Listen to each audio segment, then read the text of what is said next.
F'rapport fl-ewwel faċċata tal-ħarġa tal-lum, il-Gazzetta Kulħadd tirrapporta kif fil-verità l-istatistika uffiċjali turi bl-iswed fuq l-abjad li kien proprju fi żmien l-aħħar Gvern Nazzjonalista li kienet qiegħda tinsteraq il-kwalità tal-ħajja. Ċifri kemm tal-Uffiċċju tal-Istatistika tal-Unjoni Ewropea, l-Eurostat, kif ukoll tal-Uffiċċju Nazzjonali tal-Istatistika l-NSO jikkonfermaw bl-aktar mod ċar titjib fil-kwalità tal-ħajja li kien hawn fl-aħħar 9 snin b'riżultat ta' deċiżjonijiet importanti meħudin mill-gvernijiet Laburisti. Dawn id-deċiżjonijiet jinkludu r-roħs fil-kontijiet tad-dawlu tal-ilma, iżidiet sostanzjali fil-pensjonijiet u l-benefiċċji soċjali, titjib fil-pagi u fil-kundizzjonijiet tax-xogħol ta' eluf kbar ta' ħaddiema u l-introduzzjoni ta' miżuri li jinċentivaw ix-xogħol u jnaqsu d-dipendenza soċjali. Dan kien possibbli wkoll b'riżultat ta' tkabbir ekonomiku u żieda fl-impjiegi bla preċedent li waslet għall-inqas numru rekord ta' nies bla xogħol li qatt kellu pajjiżna.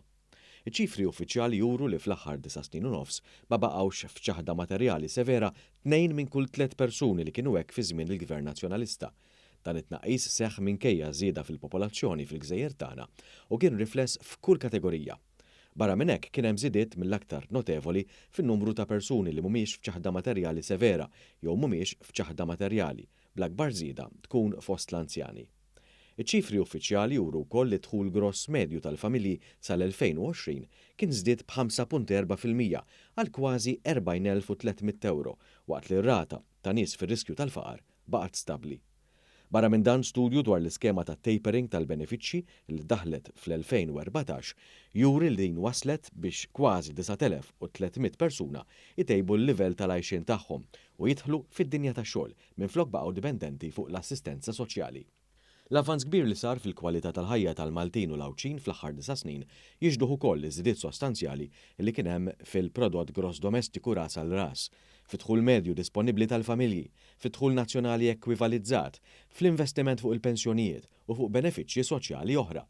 Indikaturi importanti oħrajn juru li n-numru ta' dawk li jaħdmu biqlieħ żdied għall-ogħla livell li qatt kellu pajjiżna, waqt li dawk li jirreġistraw għax-xogħol naqsu għall-inqas livell li qatt ġie rreġistrat. Ma dan naqas ukoll għal-livell rekord lat ta' dawk fuq l-assistenza soċjali u kien hemm żieda kbira fil-familji li huma sidien ta' djarhom.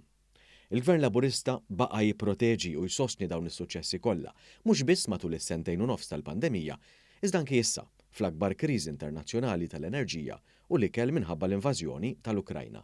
Dan għadu jagħmlu permezz ta' għajnuniet diretti lill-industriji u lill-familji u sussidji ta' biljuni ta' euro li proteġew l-impjiegi, sostnew l-ekonomija u żammew stabbiltà fil-prezzijiet tal-fjuwil u tal-qmugħ u ċ-ċereali fost l-oħrajn.